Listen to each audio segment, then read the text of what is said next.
Raise your glass for the real achievement in this family. My uncle's voice sliced through the fancy restaurant like a siren. Forks paused midair. People twisted in their chairs to look at him. I was already bracing myself. We were seated at a long table under soft golden lights, the kind of place where the cheapest appetizer cost more than one of my grocery store shifts. My cousin Brooke sat near the center in a sleek blazer, her new, big city lawyer, identity shining brighter than the crystal chandeliers. My Uncle Roy clinked his champagne flute again. To Brooke, he shouted, grinning wide. Our brilliant attorney. Real job, real salary, real future. Everyone clapped. I did too, even though my fingers felt stiff. Then, like he'd been waiting for this moment all night, he swiveled his gaze toward me. And of course, he added, voice dropping into that mocking tone I knew too well, we've got, what's your official title again, Haley? Button pusher? Beep beep girl at the checkout. A few cousins snickered. Someone actually mimicked the sound of a scanner. Beep, beep. My face heated instantly, but I didn't look away. I'd stood through worse. Mom nudged my leg under the table. Just smile, she whispered through clenched teeth. Please don't start anything. Uncle Roy lifted his glass higher. Seriously, though, he went on like he was doing a stand-up routine. Every family needs a success story. Brooke's out here arguing cases, impressing judges. He waved a dismissive hand in my direction. And some people are still stuck behind a cash register. The words hit harder than I wanted them to. Not because they were true, but because he thought that's all I was. Cash register girl. That's what they called me now. Not the girl who stayed up nights building something on a second-hand laptop. Not the girl who learned more from YouTube tutorials than she ever did from these people. To them, I was just that beep at the end of their errands. Brooke gave me a tiny, apologetic shrug, but there was pride in her eyes. She liked being the chosen one. Always had. Uncle Roy, I said lightly, forcing my lips into a smile, it's a point-of-sale system now. Super advanced. I tapped the table. Very high-tech. Someone chuckled. He didn't. Don't get smart with me, he said. If you wanted to impress anyone, you'd have gone to law school like Brooke. You're too comfortable ringing up groceries. Comfortable? If only he knew how many times I'd walked home dead on my feet, then opened my laptop and worked until sunrise on contracts, code, and investor emails. Across the table, my dad stared into his drink. He hated conflict. He also hated telling his older brother to shut up. Uncle Roy smirked at me, enjoying the spotlight. But hey, kid, somebody's got to scan the cereal while Brooke's out here billing $600 an hour, right? More laughter. Louder this time. I felt my chest tighten. My fingers curled around my napkin, twisting it until the fabric bit into my skin. I'd promised myself I wouldn't let them drag me into this again. Then I remembered the quiet conversation I'd had with a waiter 10 minutes earlier, when I'd slipped my card into the check folder and asked him to run it ahead of time. Right. I had options now. I loosened my grip on the napkin and looked up at the waiter as he passed near the end of the table with a tray of drinks. Excuse me, I called, keeping my tone casual but clear. Is that card I gave you ready yet? He turned, immediately recognizing me. Yes, ma'am, he said. Just a moment. Uncle Roy let out a barking laugh. Look at that, even the cashier wants to feel fancy tonight. Using a credit card in a place like this. Careful, sweetheart, those interest rates will eat you alive. I met his eyes and smiled, calm now. I'll manage. He rolled his eyes and turned back to Brooke. Anyway, as I was saying, when you make real money, you don't have to worry about counting every dollar like... His gaze flicked to me again. Some people. I took a slow breath and let it out. They didn't know about the mornings I'd spent on Zoom with investors from New York and Seattle. They didn't know about the small business owners who now used our app to run entire stores off a tablet. They didn't know I own more of that company than anyone else on Earth. They just knew I clocked in at the Pine Grove marketplace 5 days a week. The waiter came back, moving smoothly around my cousins. In his hand was a slim, black check holder. He stopped beside me and spoke clearly. Here you go, Ms. Lane. We've finished processing it. Every conversation at the table seemed to pause for a second. I didn't rush. I looked up at him and, loud enough for everyone nearby to hear, asked, "Thanks. Is my black card back yet?" The words landed like a dropped plate. My cousin Jake froze mid-sip. Two ants stopped whispering. Even Brooke's confident smile faltered. The waiter flipped open the folder, pulled out a sleek, jet black credit card, and placed it gently into my hand. A real one. Heavy. Minimalist logo. The sort of thing you don't get by just scanning groceries. The air shifted. My uncle stared at the card like it was a prop. Like it couldn't possibly be real. "Well, what is that?" he demanded. I turned it between my fingers, letting it catch the light. "It's just a card," I said lightly. "The bank insists on sending them when your spending profile hits a certain tier." My dad blinked. "Haley, since when do you?" Brooke leaned forward, eyes locked on the card. "You don't get one of those unless you're, like, very high income. Or your business is." I shrugged one shoulder, heart thudding, but my face stayed relaxed. "Yeah. The company has been doing all right." Uncle Roy's jaw tightened. "Company?" he repeated. "What company? Last I checked, you were still bagging groceries." "I still work at the store," I said. "I like it there. But that's not my main job." I slipped the black card back into my wallet slowly. 3 years ago, I started a little thing with a friend from community college. Point-of-sale software. Inventory management.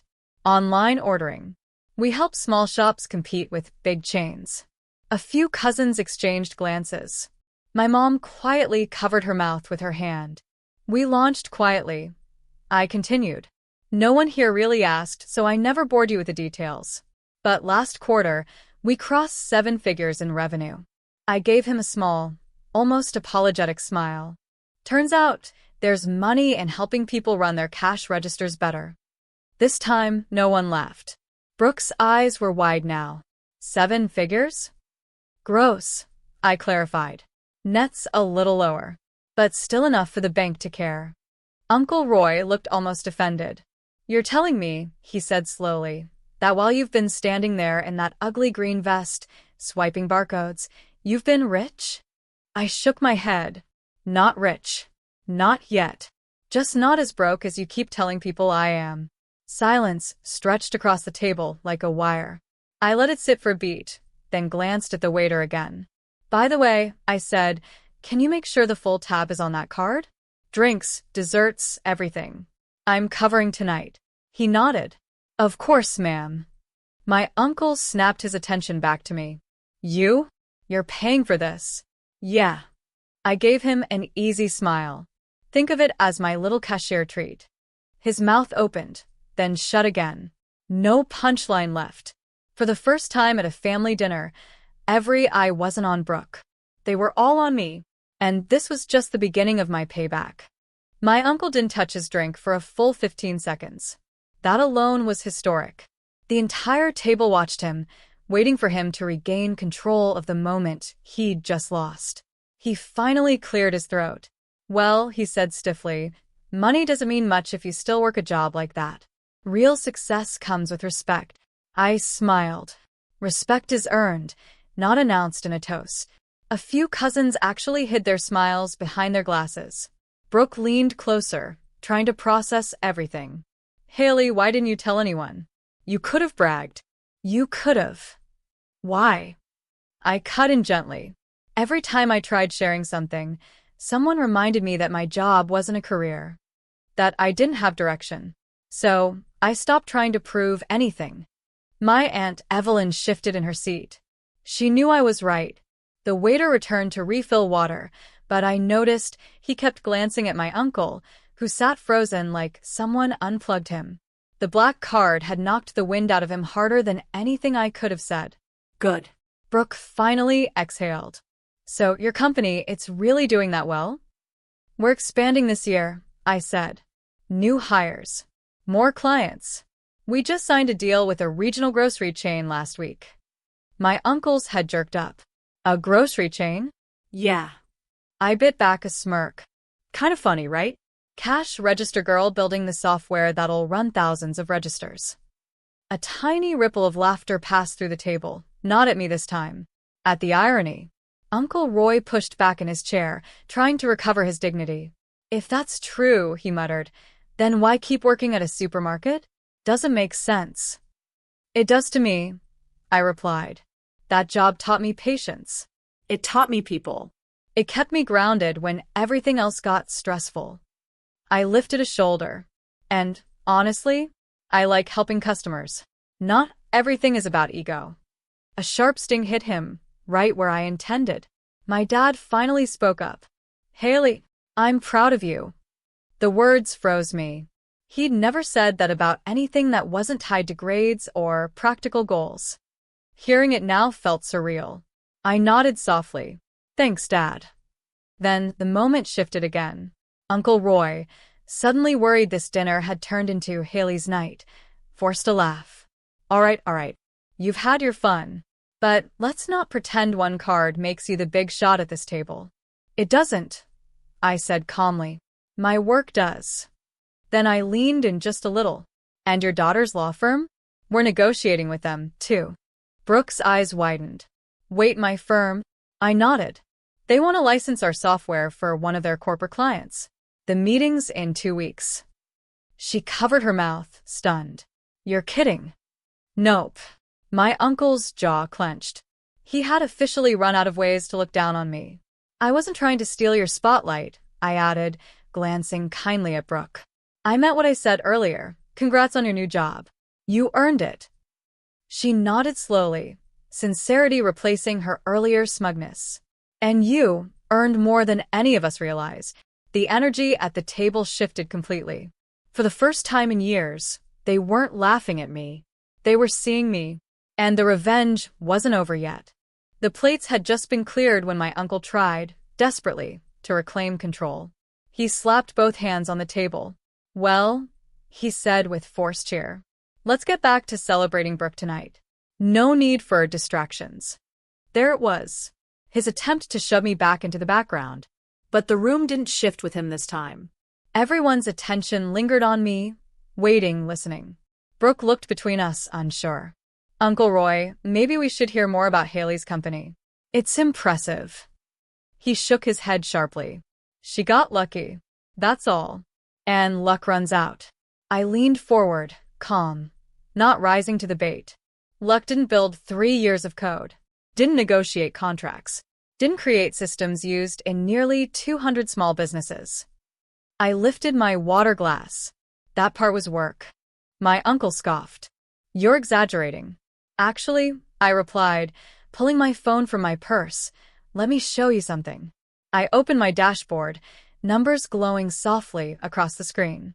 Real-time analytics, accounts, contracts, revenue charts. Brooke leaned in first, awestruck. Haley, these numbers are huge. My aunt murmured. She wasn't joking. My uncle snatched the phone from her hand like a toddler grabbing a toy. Anyone could fake this. I didn't even flinch. Check the email tied to the account. It's my company domain. He tapped. His eyes widened when it logged in. No tricks, no edits, just raw data. You signed deals this big, he stammered. Yes, I said simply, while you were telling everyone I'd peeked at bagging produce. The table fell quiet again. Not awkward quiet, corrective quiet. Then the waiter returned with the full check. He placed the leather folder in front of me. All set, ma'am. Total is covered. A few relatives went pale. It was an expensive dinner, very expensive. I tucked the receipt away without blinking. Thanks, I said. Appreciate it. And then came the small moment that pushed everything over the edge. The waiter glanced at the table, then leaned slightly toward me. By the way, congratulations. Not many people carry a black card. If you ever need event space booked again, just call and ask for me. Every eye snapped back to me. Uncle Roy's face reddened to a deep shade of disbelief. You've been booking places like this before? Sometimes, I said. Business dinners. Investor meetings. But tonight? This was for family. He leaned back, stunned. I had no idea. That was the point, I replied gently. I never needed you to know. I just needed you to stop treating me like a punchline. He swallowed hard. For the first time ever, he didn't have a comeback. Across the table, my cousin Jake leaned in with a grin. Haley, if you ever want someone to test your software, my shop could use help. Another chimed in. Then another. One by one, the same people who used to dismiss me were now asking questions, real ones. Curious, respectful, even proud. And as I watched them shift around me, something inside settled. For the first time, I wasn't fighting for a place at the table. I had earned it. And soon, they would see the final part of my payback. Desserts arrived, warm chocolate cake, lemon tarts, the fancy stuff people pretended not to like, but devoured anyway. The mood had completely changed. It wasn't tight or mocking anymore. There was something else in the air now. Curiosity, respect, and from my uncle, a deep, uncomfortable silence. I let him sit in it. Brooke scooted her chair closer to me.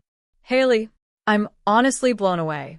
I thought you were just doing the grocery store thing until you figured life out. I was figuring it out, I said with a small laugh. Just not out loud. She smiled, almost shy.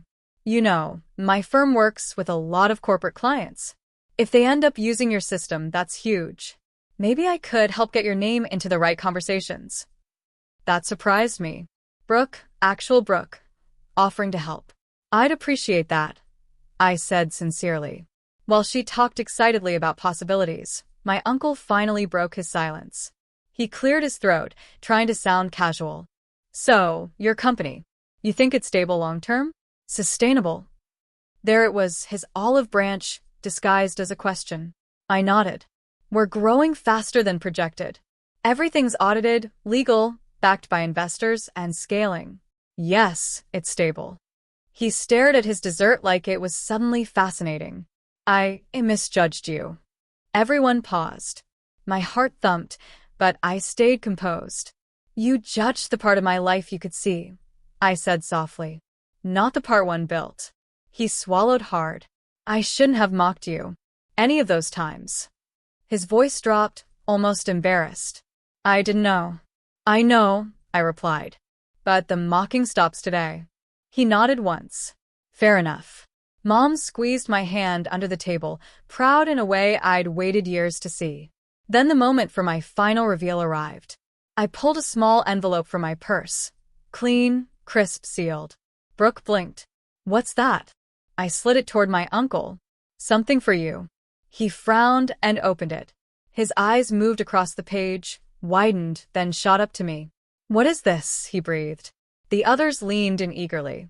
It's a contract, I explained calmly. Your hardware store is one of the 20 local shops we selected for our pilot upgrade program. New registers, new point-of-sale terminals, inventory automation, the full package. My uncle looked stunned. You chose my store? You've been struggling, I said gently. Sales dipping, outdated systems that showed on your quarterly reports. I tapped the contract.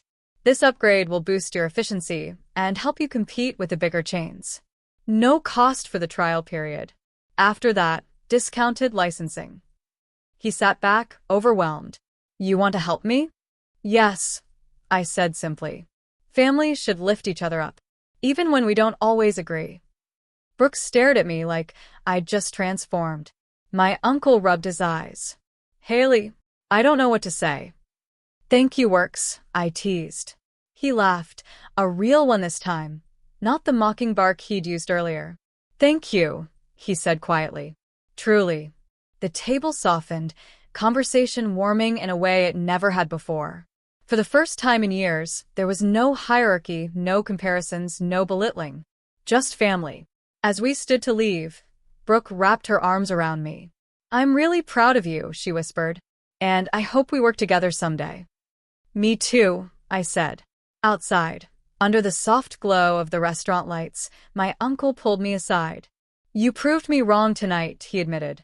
And you did it with grace. That's something I respect. I smiled. Good. Because I'm just getting started. He nodded, humbled. And for the first time in my life, I walked toward my car not as the cash register girl, but as the woman who built something powerful and finally made them see it. A clean victory. A quiet revenge. And a very, very happy ending.